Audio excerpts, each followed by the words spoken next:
दोस्तों नमस्कार।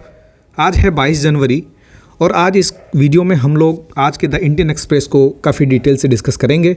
जो भी इसके इंपॉर्टेंट न्यूज़ है, जो भी इसके इंपॉर्टेंट आर्टिकल्स हैं, उसको हम अपने स्टैटिक सिलेबस से रिलेट करने की कोशिश करेंगे और ये देखेंगे कि उन सब चीज़ों को कवर किया जाए जो हमारे बीपीएससी पॉइंट ऑफ व्यू से रिलेवेंट है। दोस्तों आज का दिन भारतीय सांस्कृतिक इतिहास में बहुत बड़ा दिन है, क्योंकि अयोध्या में आज भगवान श्री राम की मूर्ति का प्राण प्रतिष्ठा समारोह जब मैं रिकॉर्ड कर रहा हूँ तब चल रहा है। और भगवान रामलला के आशीर्वाद से हम यही कामना करते हैं कि अधर्म पे धर्म की जीत हो, असत्य पे सत्य की जीत हो और हमेशा हम इसी तरह से भगवान के द्वारा प्रदर्शित किए गए पथ का पालन करते हुए समाज की सेवा करते रहें, समाज के प्रति जो हमारा दायित्व है उसको पूरा करते रहें। और इसी के साथ हम आज का लेक्चर स्टार्ट करते हैं। देखिए आज का जो इसमें सेकंड पेज है उसमें एक टेल अवीव का न्यूज़ है। हमारे लिए इम्पॉर्टेंट सिर्फ और सिर्फ इस रेस्पेक्ट से है कि टेल अवीव किसका कैपिटल है ना। अभी रिसेंट में बहुत न्यूज़ में रहा है ये कंट्री, इसका किसी दूसरे कंट्री के साथ कॉन्फ्लिक्ट भी चल रहा है। आप इसका जो आंसर है ये नीचे कमेंट बॉक्स में लिखेंगे। इसके साथ साथ आपको एक मेंस का भी क्वेश्चन हम देंगे जो वीडियो के लास्ट में आपको मिलेगा और मैं आपको बताऊंगा उस क्वेश्चन को अपलोड कहाँ करना है, उसके आंसर को, सो दैट आप उसको पीयर रिव्यू करा सकें या आपके दोस्तों के साथ आप शेयर कर सकें और क्या है एक दूसरे की इवैल्यूएशन कर सकें। तो आप इसका आंसर जो है कमेंट बॉक्स में लिखेंगे। जो इजराइल और हमास का कॉन्फ्लिक्ट चल रहा है उससे रिलेटेड काफ़ी सारी कमेंट्री न्यूज़ हैं जो हमारे लिए बिल्कुल भी इंपॉर्टेंट नहीं है। हमको सिर्फ ये देखना है कि अगर उसमें कुछ नई कंट्रीज़ की एंट्री होती है या फिर इंडिया के पॉइंट ऑफ व्यू से कोई चेंजेस आता है तभी हमारे लिए जाने लायक चीज़ है वो। अब देखिए यहाँ पे एक यूक्रेन से रिलेटेड न्यूज़ है। एक डोनेस्क जगह है। ये डोनेस्क जगह कहाँ पे है? ये यूक्रेन में है। यूक्रेन में किस साइड ऑफ यूक्रेन है ये आपको मैप वर्क में देखना होगा। तो आज का जो मैप वर्क रहेगा आप उसमें डोनेस्क को मार्क करेंगे, आप उसमें बाल्टिक सी को मार्क करेंगे, आप उसमें बाल्टिक सी को मार्क करेंगे, आप उसमें ब्लैक सी को मार्क करेंगे। आप उसमें ये देखेंगे कि ब्लैक सी के अराउंड कौन कौन सी कंट्रीज़ हैं, अराउंड कौन कौन सी कंट्रीज़ हैं। आप बोलेंगे सर आप बता दीजिए। देखिए हर चीज़ अगर बताने लगे तो वीडियो 3 घंटे का हो जाएगा, जो कि एक्सेप्टेबल नहीं है। आपको होमवर्क करना है, हम आपको गाइड करेंगे कि आज के न्यूज़पेपर में क्या पढ़ना है और जो समझने वाली चीज़ें हैं उसको समझाने की कोशिश करेंगे। बाकी ये सब क्या है अपनी मेहनत की चीज़ है, आप ज़रूर करिए इसको।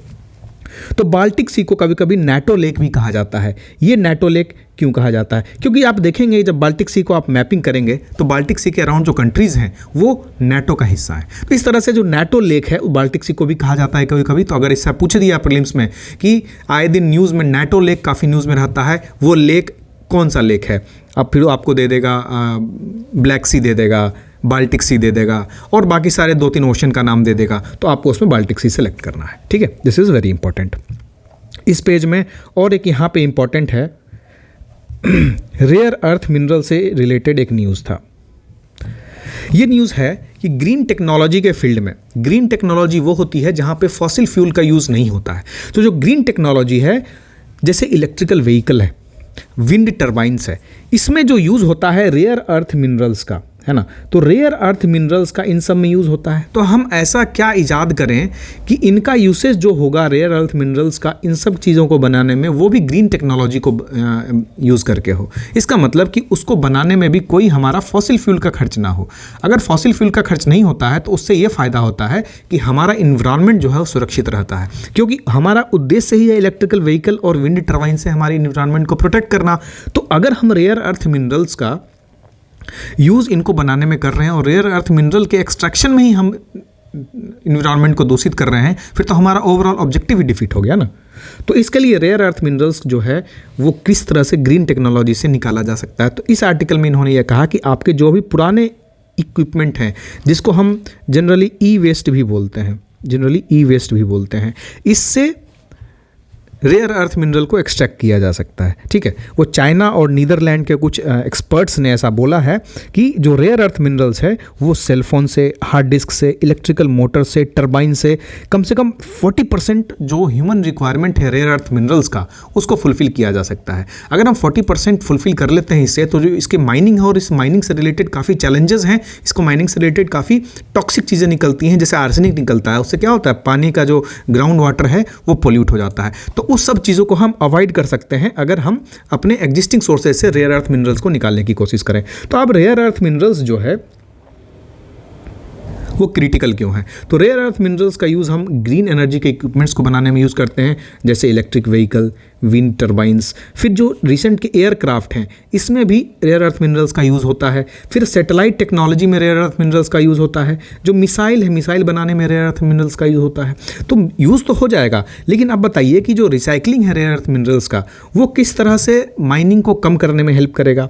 तो जब माइनिंग नहीं होगी, अब देखते हैं जो भी माइनिंग एरियाज़ रहते हैं वहाँ पे पॉल्यूशन बहुत ज़बरदस्त रहता है ना, पॉल्यूशन बहुत ज़्यादा रहता है। तो जब हम माइनिंग नहीं करेंगे तो हम क्या कर रहे हैं, पॉल्यूशन को रिड्यूस कर रहे हैं। जब हम पॉल्यूशन को रिड्यूस कर रहे हैं, उसके साथ साथ जो टॉक्सिक एलिमेंट है जैसे आर्सेनिक है ना, आर्सेनिक क्या होता है, वो पानी में जाएगा और पानी में उसको काफ़ी ज़्यादा टॉक्सिक बना देगा और उसको पीने के बाद आदमी बीमार पड़ सकता है।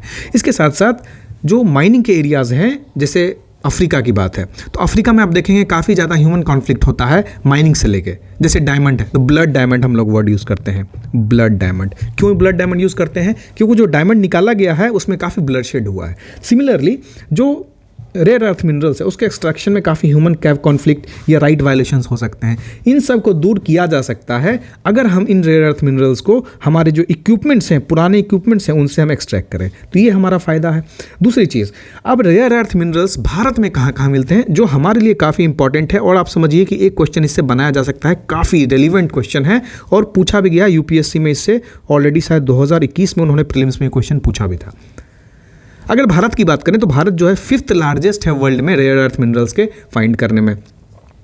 करीब 55 से 60% जो है रेयर अर्थ मिनरल ऑक्साइड यानी मोनाजाइट यहाँ पाया जाता है। कहाँ पाया जाता है, तो कोस्टल एरियाज ऑफ केरला में पाया जाता है। तमिलनाडु, उड़ीसा, आंध्र प्रदेश, महाराष्ट्र, गुजरात, इन सब जो कोस्टल एरियाज़ हैं यहाँ पे जो है रेयर अर्थ मिनरल्स के ऑक्साइड यानी मोनाजाइट पाया जाता है। इतना हमारे लिए इंपॉर्टेंट है। और भी अगर आप चाहें तो इसको गूगल करके रेयर अर्थ मिनरल्स पे कुछ और इसके फैक्ट्स आप नोट कर सकते हैं जो आपको इंपॉर्टेंट होगा आपके एग्जामिनेशन पॉइंट ऑफ व्यू से।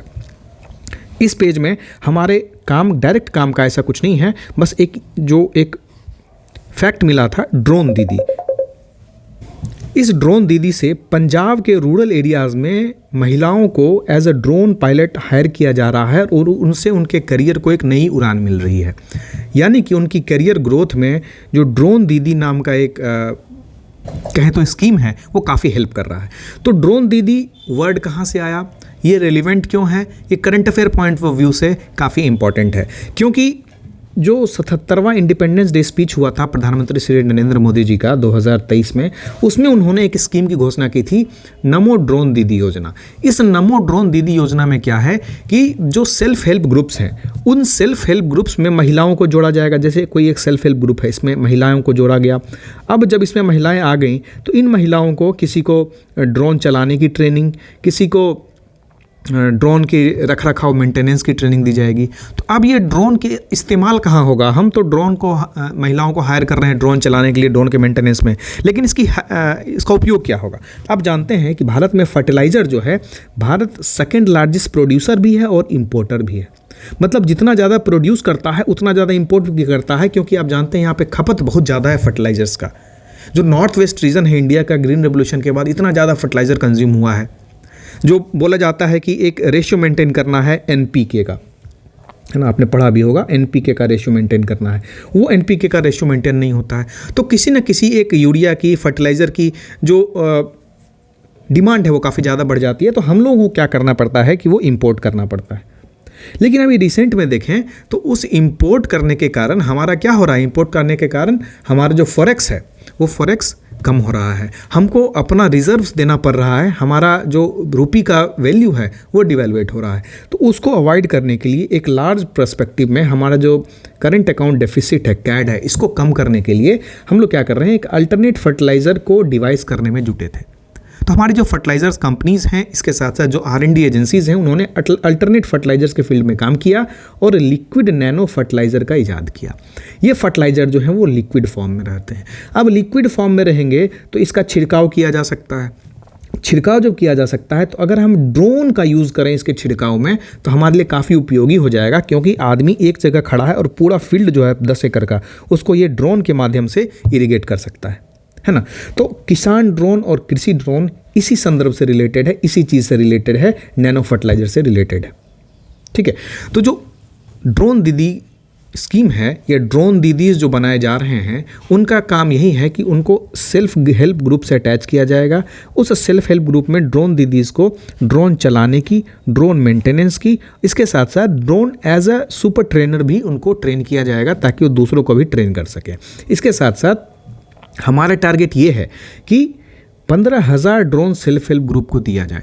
उस 15,000 ड्रोन में आपको याद रखने वाली चीज़ ये है कि 500 ड्रोन जो है वो फर्टिलाइज़र कंपनीज देगी स्टार्टिंग में, उसके बाद 14,500 ड्रोन जो है वो सेंट्रल गवर्नमेंट देगी। अगर आप देखेंगे इसकी कॉस्ट, तो एक ड्रोन की कॉस्ट करीब 10 लाख की आती है, 10 लाख की आती है। तो एक ह्यूज इन्वेस्टमेंट होने वाला है, और ह्यूज इन्वेस्टमेंट जो होने वाला है इसका उपयोग हमारे रूरल एरियाज़ की जो महिलाएं हैं उनको इकोनॉमिक रूप से सुदृढ़ करने का काम करेगी। ठीक है, तो ये हमारे लिए इंपॉर्टेंट था current affair point of view से, और इसको किस तरह से हम अपने एग्रीकल्चर पार्ट से रिलेट कर सकते हैं। GS2 सेक्शन 2 में एग्रीकल्चर जो है वहाँ पे किसान ड्रोन का यूज़ पूछते हैं ना कि कौन सी रिसेंट टेक्नोलॉजी है जो आप एग्रीकल्चर में यूज़ करेंगे, तो आप बोलेंगे कि हम वहाँ किसान ड्रोन को भी यूज़ कर रहे हैं, कृषि ड्रोन को यूज़ कर रहे हैं, और किसान दीदी ड्रोन दीदीज़ को हायर कर रहे हैं। वो ड्रोन दीदीज़ जो है वो ड्रोन का मैनेजमेंट करेंगी। ये सब आप लिख सकते हैं मेंस पॉइंट व्यू से, और प्रीलिम्स पॉइंट ऑफ व्यू से आप एक चीज़ इंपॉर्टेंट है कि 29 नवंबर 2023 को ये स्कीम जो है ये धरातल पे आया था जब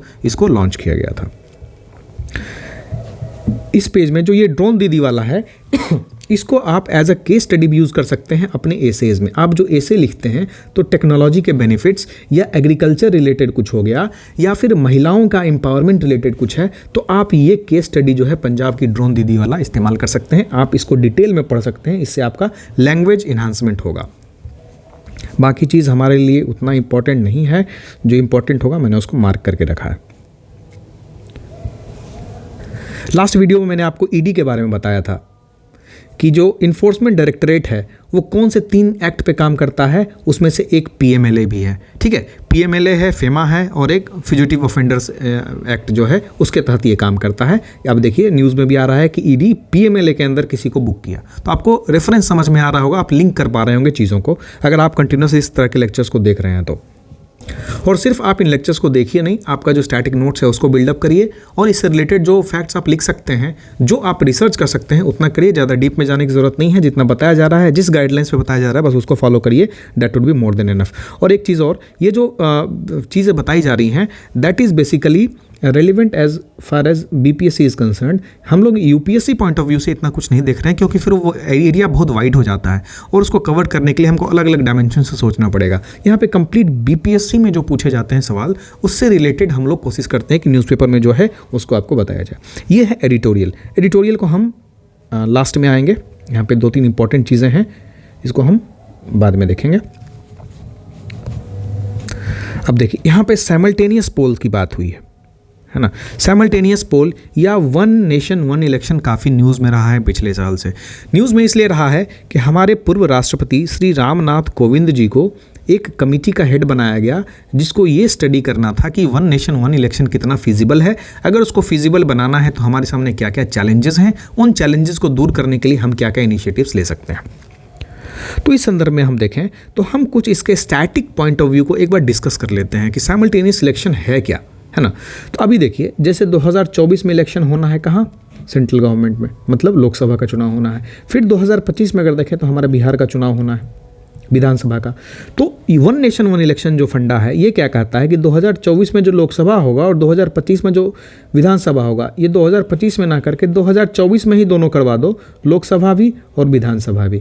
जब दोनों साथ में इलेक्शन होंगे उसके बहुत सारे बेनिफिट्स होंगे, लेकिन बेनिफिट के साथ हमारे पास चैलेंजेस भी आते हैं, हमारे साथ कुछ नेगेटिव्स भी आते हैं। ठीक है, तो हम इन सब चीज़ों की ही चर्चा कर लेंगे 5 मिनट में, ये टॉपिक खत्म हो जाएगा। फिर देखिए, अगर इस तरह का क्वेश्चन आता है तो आपको एक हिस्टोरिकल पॉइंट ऑफ व्यू से अगर आप इंट्रो लिखते हैं तो इंपॉर्टेंट हो जाता है, क्योंकि कोई भी एक्ट हो, जैसे वीमेन रिजर्वेशन बिल है, नारी शक्ति वंदन एक्ट जो आया था, उस तरह का क्वेश्चन हो, या वन नेशन वन इलेक्शन हो, तो आपको एक हिस्टोरिकल पॉइंट ऑफ व्यू जरूर रखना चाहिए। हिस्टोरिकल पॉइंट ऑफ व्यू रखना चाहिए। आप हिस्टोरिकल पॉइंट ऑफ व्यू अगर रखते हैं तो आप चीज़ों को कॉन्टेक्स्ट में लाते हैं। एक बार जब आप कॉन्टेक्स्ट में ले आते हैं तब उसको आगे लिखना उसके रिलेटेड काफ़ी इजी हो जाता है, और एग्जामिनर जो है क्या करते हैं, आपको अप्रिशिएट करते हैं। ठीक है, तो देखिए 1967 तक ये एक नॉर्मल तरीका था इलेक्शन होने का। जब लोकसभा इलेक्शन और विधानसभा इलेक्शन, सारा इलेक्शन साथ में होता था। लेकिन 1967 के बाद क्या हुआ कि देखिए 1952 का, 57 का, 62 का और 67 का चुनाव जो है वन नेशन वन इलेक्शन के तौर पे ही हुआ था। उसमें कोई नया एक्ट लाने की ज़रूरत नहीं थी, कुछ नया प्रावधान करने की ज़रूरत नहीं थी, क्योंकि भारत आज़ाद हुआ था और कुछ नए डिसोल्यूशंस नहीं हुए थे, जिसके कारण दोनों इलेक्शन साइमल्टेनियसली हो पा रहे थे। लेकिन 1967 के बाद क्या हुआ कि कुछ लोग लेजिस्लेटिव असेंबलीज़ को, विधानसभा को 1968-1969 में डिसोल्यूशन कर दिया गया, चाहे जो भी रीज़न हो। इसके साथ साथ 1970 में प्री मैच्योर डिसोल्यूशन हो गया लोकसभा का, तो उसके नई सरकार आई 1971 में। तो ये पूरा इक्वेशन जो है ना यहीं पे बिगड़ गया 1970 के अराउंड, है ना। तो जो इक्वेशन बिगड़ा वापस से वो ठीक नहीं हो पाया, क्योंकि जैसे जैसे नई सरकारें आती थी वो क्या करती थी, वो राष्ट्रपति शासन लगाने में भरोसा रखती थी, लेजिस्लेटिव असेंबलीज़ को डिसोल्यूशन कर दिया, है ना। तो इस तरह की चीज़ें होने के कारण जो वन नेशन वन इलेक्शन होता था वो होना ही ख़त्म हो गया। अब आप क्यों मानते हैं कि वन नेशन वन इलेक्शन होना ज़रूरी है? तो आप समझिए कि फाइनेंशियल बर्डन जो है स्टेट पे वो कम हो जाएगा। एक इलेक्शन कमीशन का एक स्टेटमेंट है, एक रिपोर्ट आया था, उसमें रिपोर्ट में कहा गया था कि जैसे 2019 का इलेक्शन हुआ है, उसको कराने में करीब उनको 3000 करोड़ लगा, और अकेला अगर बिहार का इलेक्शन कराते हैं तो उसमें उनको करीब 600 करोड़ लग जाता है। तो अगर बिहार के इलेक्शन में उनको सिर्फ 600 करोड़ लग गया और ऑल इंडिया लेवल पे इलेक्शन करा रहे हैं उनको 3000 से 4000 करोड़ लगा, तो अगर इन दोनों को साइमल्टेनियस किया जाए तो ये जो कॉस्ट है ये दोनों ऐड अप नहीं होगा, बल्कि सिंगल कॉस्ट में ही काम हो जाएगा, थोड़ा सा इन्फ्लेट होगा बस ओवरऑल कॉस्ट। कहने का मतलब अगर 4000 में लोकसभा इलेक्शन हो रहा था तो कहने का मतलब कि अराउंड 5000 करोड़ में वो क्या करेंगे, सारे स्टेट के साथ लोकसभा इलेक्शन भी करा लेंगे। तो एक ह्यूज जो फाइनेंशियल बर्डन होता है एक्सचेकर पे, सरकारी पैसा पे, वो कम हो जाएगा।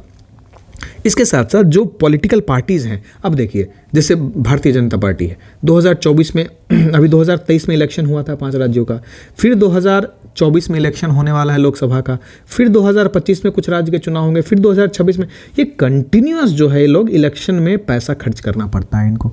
तो इनको भी क्या चाहिए, फंडिंग चाहिए। फंडिंग कौन देगा, बड़े बड़े सेठ देंगे, है ना, बड़े बड़े कॉरपोरेट के जो मालिक हैं वो देंगे। जब वो पैसा देंगे तो उनको क्या चाहिए, क्विड प्रो क्यो हो गया, मतलब हम कुछ दे रहे हैं तो हमको भी चाहिए रिटर्न में, है ना। तो ये सब चीज़ें जो है, उन फाइनेंशियल प्लानिंग जो है पॉलिटिकल पार्टीज़ की, वो ठीक से नहीं हो पाती है। अगर एक साथ इलेक्शन होगा तो ये फाइनेंशियल प्लानिंग जो है काफ़ी इम्प्रूव हो जाएगी।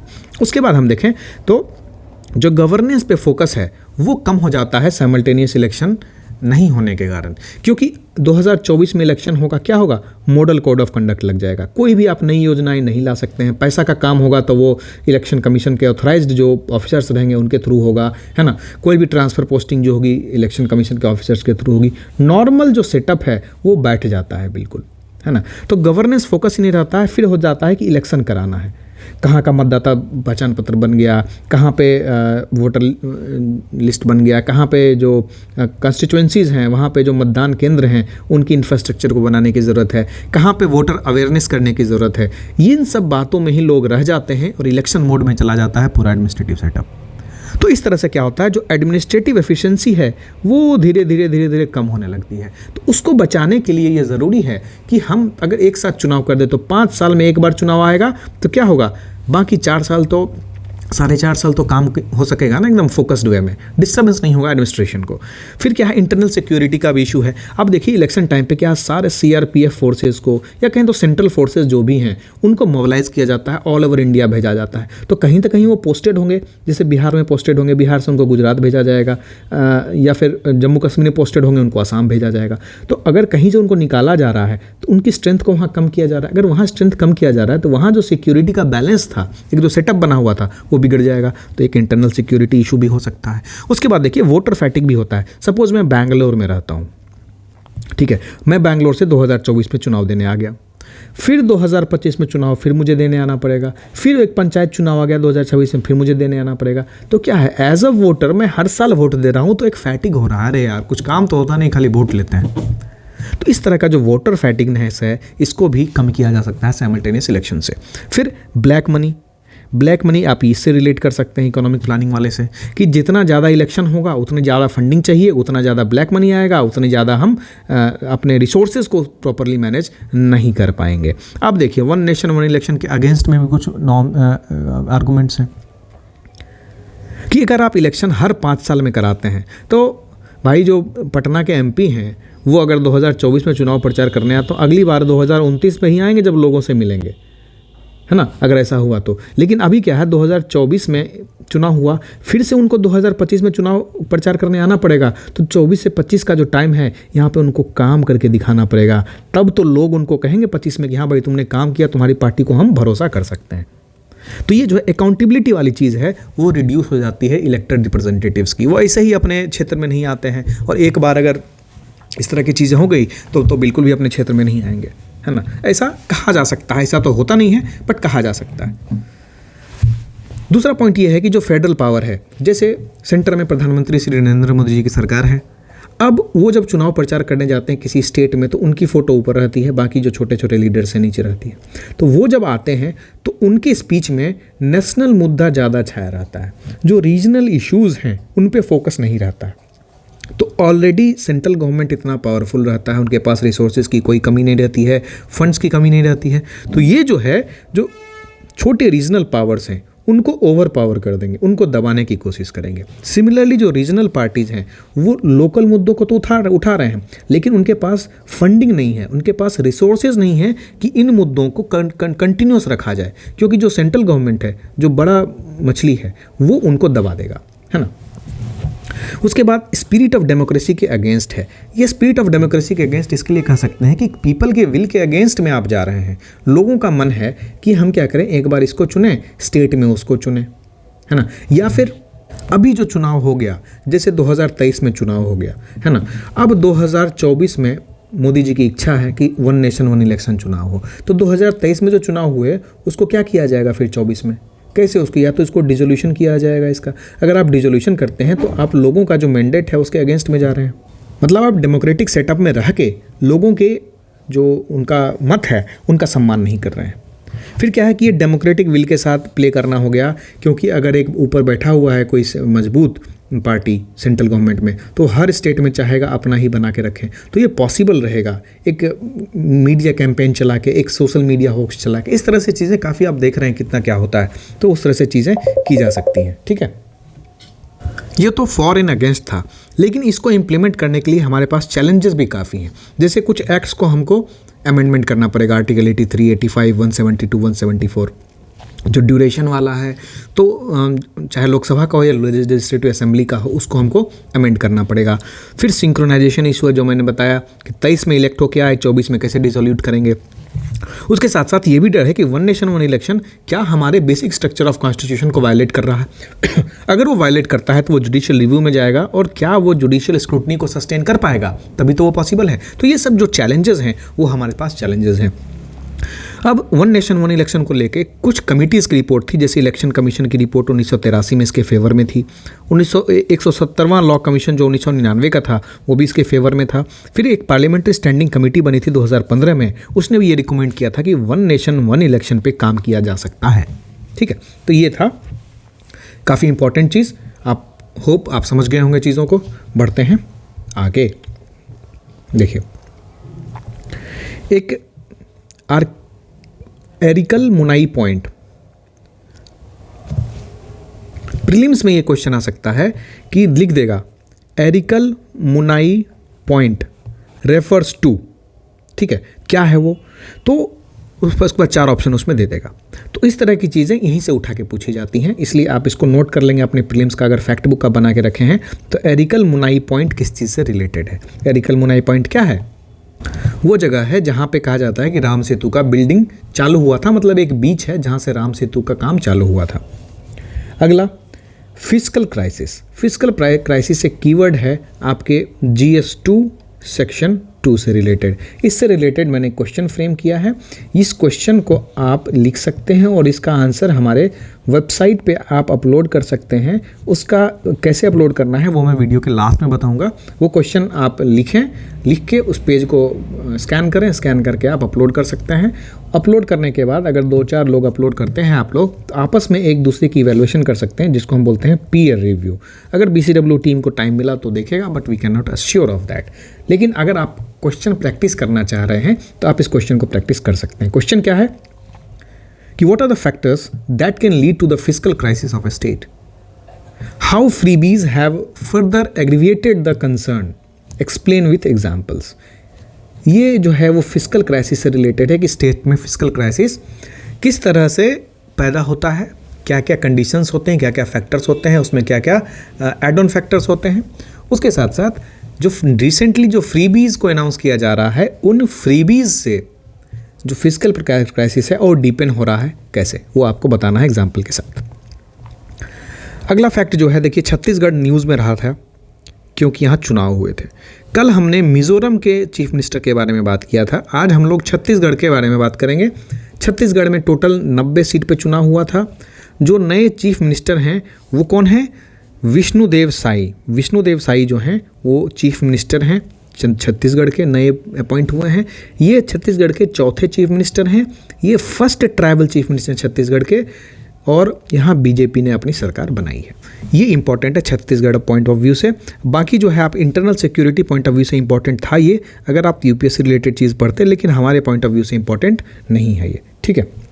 ईडी के बारे में आप जानते ही हैं। उसके बाद हम बढ़ते हैं आगे। ये जो है कॉपर माइनिंग और जाम्बिया वाला इशू आज न्यूज़ में था। न्यूज़ ये है कि इंडिया अपना इंडस्ट्री डेलीगेशन भेज रहा है कॉपर माइनिंग अपॉर्चुनिटीज़ जाम्बिया के लिए। तो जाम्बिया जैसे ही आपको दिखा, आपको कोई भी अफ्रीकन कंट्री दिखे, सबसे पहले आप उसका मैप वर्क करेंगे। तो जाम्बिया आप देखेंगे तो यहाँ पे है, ठीक है, ये अफ्रीका है, अफ्रीकन कॉन्टिनेंट में यहाँ पे जाम्बिया है। अगर इसको देखें, इसके सराउंड में कॉन्गो है, तंजानिया है, मोजाम्बिक है, जिम्बाब्वे है, बोत्सवाना, नामीबिया, अंगोला, ये सब इसके सराउंडिंग कंट्रीज़ हैं। अब कॉपर माइनिंग के बारे में भी जानते हैं। जो कॉपर है उसके काफ़ी ओर्स आते हैं, सल्फाइड, कार्बोनेट, सिलिकेट, या प्योर नेचर के भी रहते हैं। इनको किस तरह से एक्सट्रैक्ट किया जाता है ये मैंने अपने केमिस्ट्री के लेक्चर में बताया है यूट्यूब पे। इसके साथ साथ इसको रेजोनेंस में भी काफ़ी डिटेल में कवर किया जाएगा, आप उसमें देख सकते हैं। इसका केमिस्ट्री रिलेटेड चीज़ें हैं। हम यहाँ पे देखते हैं कि जो कॉपर है ये सेकेंड नॉन फेरस और इम्पॉर्टेंट मिनरल होता है। इसको हम ओपन पिट में भी माइनिंग करते हैं और अंडरग्राउंड में भी माइनिंग करते हैं। यहाँ से क्वेश्चन बन सकता है कि कॉपर माइनिंग जो होती है सिर्फ और सिर्फ ओपन पिट होती है, तो गलत, ये अंडरग्राउंड भी होती है। फिर इंडिया में ये कहाँ कहाँ पाया जाता है? ये राजस्थान में पाया जाता है। राजस्थान में एक खेतरी माइंस करके जगह है, वहाँ पाया जाता है। सेकंड नंबर पर देखें तो झारखंड पाया जाता है। झारखंड में एक घाटशिला जगह है ईस्ट सिंहभूम डिस्ट्रिक्ट में, वहाँ पाया जाता है। कॉपर माइन से रिलेटेड अगर क्वेश्चन आता है तो आप कभी भी आयरन ओर से आए, कॉपर से इंडस्ट्री रिलेटेड कोई क्वेश्चन आए, आप पर कैपिटा कंजम्पशन मालूम होना चाहिए आपको। जैसे आयरन ओर का पर कैपिटा कंजम्पशन 72 kg है, चाइना का more than 300 kgs। Similarly copper का अगर पर कैपिटा कंजम्पशन देखें तो दिस इज 0.6 kg और बाकी दुनिया में ये 3.2 kg है। देखिए हम कितने कम हैं कॉपर कंजम्पशन में। कहने का मतलब हम कॉपर ज़्यादा हम यूज़ नहीं कर रहे हैं, क्योंकि देखिए अगर मेटल का ज़्यादा यूज़ होता है ना, उसका ये इंडिकेशन होता है कि आपकी इकोनॉमी क्या हो रही है, फ्लोरिश हो रही है। तो अब देखिए जाम्बिया क्यों इंपॉर्टेंट है। जाम्बिया में वर्ल्ड का 6% कॉपर रिजर्व है और 2022 में ये 8th लार्जेस्ट प्रोड्यूसर था कॉपर का, है ना। कॉपर का यूज़ कहाँ कहाँ होता है? तो कंस्ट्रक्शन में, कंज्यूमर ड्यूरेबल्स में, ट्रांसपोर्टेशन में, इंडस्ट्रियल में, सोलर पैनल्स में यूज़ होता है। अब के टाइम पे जो ईवी आ रहे हैं, ईवी का यूज़ हो रहा है, ईवी में कॉपर का बहुत ज़्यादा यूज़ होगा, क्योंकि जहाँ पे इलेक्ट्रिकल होगा वहाँ पे कॉपर बहुत इंपॉर्टेंट होता है, क्योंकि इसकी करंट कैरिंग कैपेसिटी जो है काफ़ी ज़्यादा होती है। ये चीज़ हम लोग अपने फिजिक्स के इलेक्ट्रिसिटी के चैप्टर में डिस्कस करेंगे। अब इंडिया के पास जो है इंडिया का जो लिमिटेड प्रेजेंस है जाम्बिया की कॉपर इंडस्ट्री में, जैसे वेदांता है और भी 1-2 कंपनीज जो हैं वो जाम्बिया में अपना प्रेजेंस जमाने की कोशिश कर रही थी, लेकिन उतना ज़्यादा उनका प्रेजेंस नहीं है। तो इस तरह से वो जाम्बिया में अपॉर्चुनिटीज़ ढूंढ रही हैं। हमारे लिए इंपॉर्टेंट जो है वो स्टैटिक पॉइंट ऑफ व्यू से ये सब इंपॉर्टेंट है। आप मार्क करेंगे कि कॉपर माइंस कहाँ कहाँ हैं, कॉपर रिलेटेड इंडस्ट्रीज़ कहाँ कहाँ हैं, ये किस तरह से इंपॉर्टेंट हो जाता है, ठीक है। अब हम लोग यहाँ से एडिटोरियल की तरफ जाएंगे। प्रताप भानु मेहता जी का एक है कि ध्वजा और धर्म के बीच में आज 22 जनवरी जो है उससे रिलेटेड थोड़ा फिलोसॉफिकल है, थोड़ा रिलीजियस है, आप इसको इग्नोर कर सकते हैं। जो द राइट ट्रीटमेंट, ये काफ़ी अच्छा है और काफ़ी रेलिवेंट है, आपके GS2 section 3 point of view से इम्पॉर्टेंट है। और इसकी रेलिवेंस हम इस तरह से समझ सकते हैं कि जिस तरह से अभी एंटी बैक्टीरियल रेसिस्टेंस का केस सामने आया है या एंटी माइक्रोबियल रेसिस्टेंस AMR, ये जो इश्यूज आए हैं इसके रेलिवेंसी में ये आर्टिकल इम्पॉर्टेंट है। ये आर्टिकल कहता है कि सेंटर डॉक्टर्स को ये कह रही है कि जब आप एंटीबायोटिक्स प्रिस्क्राइब करते हैं तो थोड़ा सजग होकर प्रिस्क्राइब करिए। आप जब लिखते हैं कोई एंटीबायोटिक दवाई प्रिस्क्रिप्शन में तो आप उसका रीज़न लिखिए कि आप एंटीबायोटिक क्यों दे रहे हैं। कभी कभी क्या होता है कि डॉक्टर्स जो है प्रिवेंटिव केयर में ही एंटीबायोटिक्स चला देते हैं, बट जो एंटीबायोटिक है वो बैक्टीरिया किल करने में है, ये प्रिवेंटिव नहीं है। तो कहें तो इंडिया अभी बहुत ज़्यादा एंटीबायोटिक कंज्यूम कर रहा है, जिसको कभी कभी लेना चाहिए। अगर आपको बुखार आ रहा है एंटीबायोटिक, अगर वायरल फीवर है तो भी एंटीबायोटिक। डॉक्टर ये भी नहीं देखते कि बैक्टीरिया है कि वायरल इन्फेक्शन है और एंटीबायोटिक चला देते हैं। इससे क्या होता है? इससे होता है कि एंटीबायोटिक ओवर यूज़ होता है। जब एंटीबायोटिक ओवर यूज़ होगा तो कुछ बग्स डेवलप होंगे और ये बग्स जो है इन मेडिसिन को आगे किसी बीमारी के लिए उपयोग नहीं होने देंगे, ठीक है। They will be totally useless. जैसे अभी देखिए ट्यूबरकुलोसिस है, ट्यूबरकुलोसिस में जो ज़्यादा एंटीबायोटिक्स खाते हैं ना, जो वो ट्यूबरकुलोसिस में फर्स्ट लाइन ऑफ ट्रीटमेंट में उनका कोई असर ही नहीं होता। जब सेकेंड लाइन ऑफ ट्रीटमेंट ज़्यादा mg की दवाई चलती है तब ट्यूबरकुलोसिस में थोड़ा काम भी होता है। तो जो मेडिसिन है बिना किसी डायग्नोसिस के दिया जाता है कि वो वायरल है या बैक्टीरियल है, तो उससे क्या होगा, बग डेवलप होगा और वो बग जो है आने वाले अगर कुछ बीमारियां होती हैं उसको भी ट्रीट करने में डिफ़िकल्टी हो जाएगी, ठीक है। तो सरकार ने कहा था कि आप एक मेडिकल प्रोटोकॉल फॉलो करिए, आप प्रिस्क्रिप्शन में लिखिए क्यों आप दे रहे हैं एंटीबायोटिक्स, उसका रीज़न बताइए। आप प्राइमरी इन्फेक्शन को छोड़ सेकेंडरी इन्फेक्शन ना आए उसके लिए आप एंटीबायोटिक्स दे रहे हैं, लेकिन इस एंटीबायोटिक के कारण जो नुकसान हो रहा है, पेशेंट को जो नुकसान झेलना पड़ रहा है, उसकी जिम्मेदारी कौन लेगा। ये चीज़ सरकार हाईलाइट करती है, ठीक है। तो अब देखिए जो एंटीबायोटिक रेसिस्टेंस है ये ओवर यूज़ प्रिवेंट करने के लिए, ताकि सुपर बग फिनोमेनन ना हो, इसका प्रिवेंटिव यूज़ हो रहा है। हाँ, जो कम्युनिकेबल डिजीज़ है वो काफ़ी ज़्यादा प्रिविलेंट हो गए हैं, इसके कारण क्या है, एंटीबायोटिक्स का यूज़ बढ़ गया है। फिर जो अपना इन्फेक्शन कंट्रोल प्रैक्टिस है वो भी काफ़ी पुअर है। इसका मतलब होता है कि आप डायग्नोसिस सही से नहीं करते हैं और एक जनरल दवाई चला देते हैं हर केस के इन्फेक्शन में, वो नहीं देखते प्रोटोजोआ से हुआ है, बैक्टीरियल हुआ है, वायरल हुआ है, ठीक है। इसके कारण क्या होता है कि कोई भी इन्फेक्शन खतरा बढ़ने का ज़्यादा हो जाता है, क्योंकि अगर आप ट्रीटमेंट नहीं कर पाएंगे एंटीबायोटिक से, अगर एंटीबायोटिक में रिस्पॉन्स नहीं करेगा तो वो कंटेजियस हो जाएगा, वो फैलने लगेगा। फिर किसी भी डिजीज़ की ट्रीटमेंट हार्ड हो जाती है, जैसे ट्यूबरकुलोसिस। ट्यूबरकुलोसिस के फर्स्ट लाइन ट्रीटमेंट में आपका बॉडी असर ही नहीं करेगा, क्योंकि आपका बॉडी ऑलरेडी आदी हो चुका है एंटीबायोटिक्स को लेने का, है ना। उसके लिए WHO ने एक ग्लास फेनोमेनन लाया था, है ना। इंडिया का देखें तो surveillance of anti microbial resistance करके एक प्रोग्राम आया, फिर national action plan on anti microbial resistance आया और एंटीबायोटिक स्टीवार्डशिप प्रोग्राम आया। ये सब आप लिख सकते हैं गवर्नमेंट और इंस्टीट्यूशनल इनिशिएटिव्स, गवर्नमेंट और इंस्टीट्यूशनल इनिशिएटिव्स में ये सारी चीज़ें आप लिख सकते हैं। चलिए दूसरा इंपॉर्टेंट जो है under the digital gloss, this is a very wonderful article. इसके लिए वंडरफुल है क्योंकि अभी देखिए ऑनलाइन पढ़ाई का प्रचलन बहुत ज़्यादा हो गया है। हम भी ऑनलाइन लेक्चर्स देते हैं आपको, हाँ वो लाइव नहीं रहता है, हम जो पढ़ाते हैं आपको रिकॉर्डेड देते हैं। उसके बाद हम क्या करते हैं कि उससे रिलेटेड हम जूम सेशंस करते हैं, टीचर के साथ इंटरेक्शन होता है। अगर आपको कोई कॉन्सेप्ट नहीं समझ में आया, आपको अपने अप्रोच में कमी दिख रही है, तो आप उसे टीचर के साथ डिस्कस कर सकते हैं। हमने ये मॉड्यूल लगा के रखा है। अब क्या होता है, जो मार्केट में चल रहा है अभी, कि आपको एक सेट ऑफ ऑनलाइन लेक्चर्स दे देंगे, आपने परचेस किया, आपको लेक्चर्स इन्होंने दे दिया, बस खेल ख़त्म, अब चैप्टर क्लोज, लाइव वाली कोई बात नहीं। तो क्या होता है कि अगर आप इन लेक्चर्स को देखें तो ये लेक्चर्स मोनोलॉग होते हैं, है ना। आपका एक इंटेलेक्चुअल डेवलपमेंट नहीं हो पाता है, आप चीज़ों को सोच नहीं पाते हैं, क्वेश्चन नहीं कर पाते हैं। आपको जो भरा जाता है आपके दिमाग में, सिर्फ आप वो सुनने की कोशिश करते हैं, ठीक है। तो ये आर्टिकल जो है ये ऑनलाइन लर्निंग और सोशल स्किल्स के बीच में बैलेंस बनाने की बात करता है।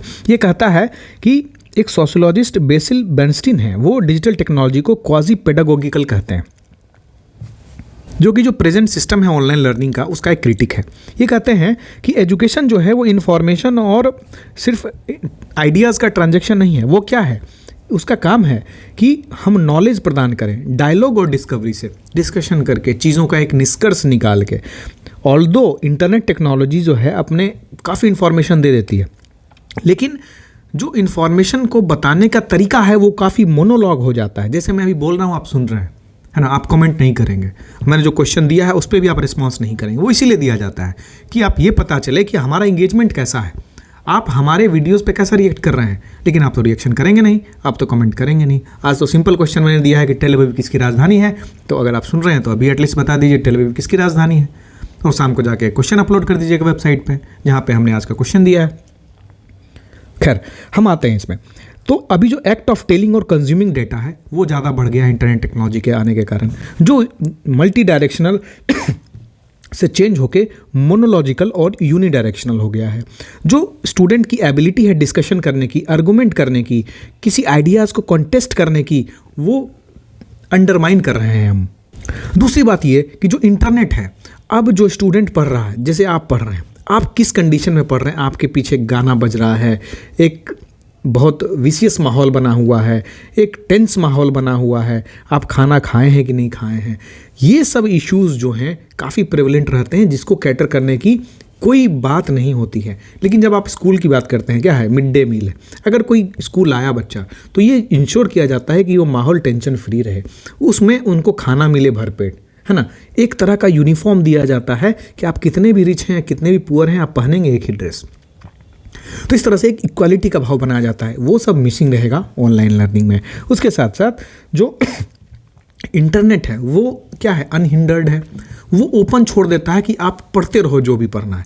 स्कूल क्या करता है, वो आपको बताता है कि आपको इतना ही पढ़ना है, आप इतना ही पढ़ो, इतना ही समझो, उसके साथ साथ टीचर उसको गाइड करते हैं। लेकिन यहाँ क्या होता है, यहाँ वन वे चीज़ें चलती हैं, ठीक है। तो इसके कुछ पॉजिटिव पॉइंट्स भी बताए गए हैं।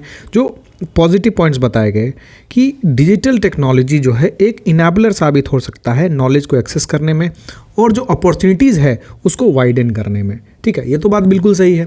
लेकिन फिर भी हमारे यहाँ क्या है, अभी हमारे यहाँ अभी भी डिजिटल डिवाइड है, हम लोगों तक नहीं पहुँच पाए हैं, है ना। ये डिजिटल डिवाइड क्यों है, इसके बहुत सारे रीजंस होते हैं। इन रीजंस में कौन सा रीजन हमारे लिए प्रिवलेंट है वो जानने की कोशिश करनी चाहिए। सरकार को इस डिजिटल डिवाइड को कम करने के लिए क्या क्या इनिशिएटिव्स लेना चाहिए, वो सोचने वाली चीज़ें हैं। तो इस तरह से ऑनलाइन लर्निंग जो है उसको एक बैलेंस बनाना होगा, किसमें आप जो पढ़ाते हैं, इसके साथ साथ आप जो पढ़ाते हैं उसके काउंटर में एकेडमिक डिस्कशंस करने होंगे, ताकि जो स्टूडेंट बैठा है वो कंप्लीट फॉर्म में नॉलेज को ग्रहण कर सके। ऐसा नहीं कि जो बताया गया सिर्फ उसको मान लो, ठीक है। तो जब तक डुअल लर्निंग नहीं होगी, बोथ साइड की लर्निंग नहीं होगी, तब तक एजुकेशन का जो प्राइम क्राइटेरिया है वो फुलफिल नहीं होगा। इस लेक्चर का इस आर्टिकल का यही कहना है। नेक्स्ट आर्टिकल जो इंपॉर्टेंट है, विकसित भारत लिटमस टेस्ट, ये जो है ये आप अपने एसेज में यूज़ कर सकते हैं, इन आर्गूमेंट्स को, ठीक है। इन आर्गूमेंट्स को आप एसेज में यूज़ कर सकते हैं। इसको बताने लायक कुछ नहीं है, कुछ फैक्ट्स है, डेटा है जो आप यूज़ कर सकते हैं। अब देखिए मैंने इसको चुना है ज़्यादा, पुटिंग इजराइल इन डॉक, इसके लिए कि अभी देखिए रिसेंट में इजराइल के अगेंस्ट में साउथ अफ्रीका ने इंटरनेशनल कोर्ट ऑफ जस्टिस में एक एप्लीकेशन फाइल किया है कि जो इजराइल है उसके अगेंस्ट में इंस्टीट्यूशनल प्रोसीडिंग्स चलाए जाए, है ना, वॉर क्राइम से रिलेटेड, जिनोसाइडल नेचर के। तो आपको इसमें आईसीजे के बारे में जानने की ज़रूरत है। इंटरनेशनल कोर्ट ऑफ जस्टिस क्या होता है, क्या ये यूनाइटेड नेशन का ऑर्गन है, अगर यूनाइटेड नेशन का ऑर्गन है तो अभी इसका रोल क्या होता है जस्टिस सिक्योर करने में, भारत से कौन से ऐसे लोग हैं जो आईसीजे का पार्ट रह चुके हैं, ये आपको जानने की ज़रूरत है। फिर इजराइल हमास जो कॉन्फ्लिक्ट हो रहा है, ठीक है, इस कॉन्फ्लिक्ट में साउथ अफ्रीका क्यों इंटरेस्ट ले रहा है, ये आपको जानने की ज़रूरत है। फिर यूएनएससी का जो डेडलॉक बना हुआ है, क्या हो रहा है यूएनएससी में जो लिमिटेड लोग हैं, यूएस है, चाइना है, रसिया है, तीनों अभी 3 पोल में है। थोड़ा बहुत चाइना और रशिया एक साथ हैं, यूएस अलग है, चाइना अलग है। तो यूएस अगर रशिया को रोकने की कोशिश करेगा तो रशिया भी यूएस को रोकने की कोशिश करेगा, तो यूएनएससी तो एकदम वेस्ट हो गया ना। अभी ऐसी कोई कंट्रीज नहीं है जो यूएस, चाइना और रशिया के पोल में नहीं है, किसी न किसी पार्ट में वो है। तो क्या होगा, किसी भी कंट्री का कोई कंसर्न रहेगा तो यूएनएससी कोई डिस्कशन नहीं कर पाएगा। तो ये ज़रूरी है कि यूएनएससी के डेडलॉक को ओपन करने के लिए आप इसको रिफॉर्म करें, आप इसमें नए कंट्री जैसे इंडिया, ब्राज़ील, साउथ अफ्रीका इसको ऐड करें, ठीक है। फिर इंटरनेशनल कोर्ट ऑफ जस्टिस और यूएनएससी का जो डिसीजन है उसमें क्या रिलेशन है, ये भी आपको समझने की ज़रूरत है। फिर इजराइल हमास में इंडिया का अभी तक क्या स्टैंड रहा है, ये भी आपको जानना चाहिए। इस एडिटोरियल को पढ़ने के बाद आप इन सब इश्यूज़ के बारे में थोड़ा रिसर्च करेंगे और अपनी नोटबुक में इसको नोट करेंगे। इसको मैं डिटेल से नहीं बताऊंगा क्योंकि फिर ये बहुत टाइम लगेगा, इसमें काफ़ी मल्टीफेसिटेड चीज़ें हैं, ठीक है। कभी टाइम मिला तो एक एक करके हम लोग आने वाले वीडियोस में ही उन टॉपिक्स को पकड़ के कंप्लीट करते चलेंगे। अब देखते हैं आपको अपलोड कैसे करना है अपने आंसर्स को। जो हमने क्वेश्चन दिया है एक कि what are the factors that leads to the fiscal crisis of a state and how freebies have aggravated the concern, explain with examples। आप bpscconceptwala.com ओपन करेंगे, उसके बाद आप यहाँ आंसर राइटिंग में जाएंगे। आंसर राइटिंग, इस आंसर राइटिंग सेक्शन में हम डेली क्वेश्चंस पोस्ट करते हैं। इस डेली क्वेश्चन में देखिए आज का डेट है 22 जनवरी, आप इस पर क्लिक करेंगे तो इस तरह से ओपन हो जाएगा ये question, explain the factors that can lead to fiscal crisis in a state, how freebies have further aggravated the fiscal concern, explain with relevant example। आप यहाँ पे अपने आप को एक बार रजिस्टर कर लेंगे या फेसबुक, गूगल से लॉगिन कर लेंगे, उसके बाद यहाँ पे आप अपलोड कर सकते हैं, ठीक है। तो इस तरह से आप प्रीलिम्स का जो क्वेश्चन मैंने पूछा है उसको ज़रूर कमेंट करिए कि टेल अवीव किसकी राजधानी है, और मेंस का जो आंसर है होप आप इवनिंग तक आज इसको अपलोड करेंगे तो देखेंगे हम लोग किस तरह से उसको इवैल्यूएट कर सकते हैं, या आप पीयर रिव्यू करके भी अगर 10-15 लोग अपलोड करते हैं तो एक दूसरे की कॉपी पढ़ सकते हैं और अपनी कॉपी भी अपलोड कर सकते हैं। मिलते हैं अगले वीडियो में, धन्यवाद।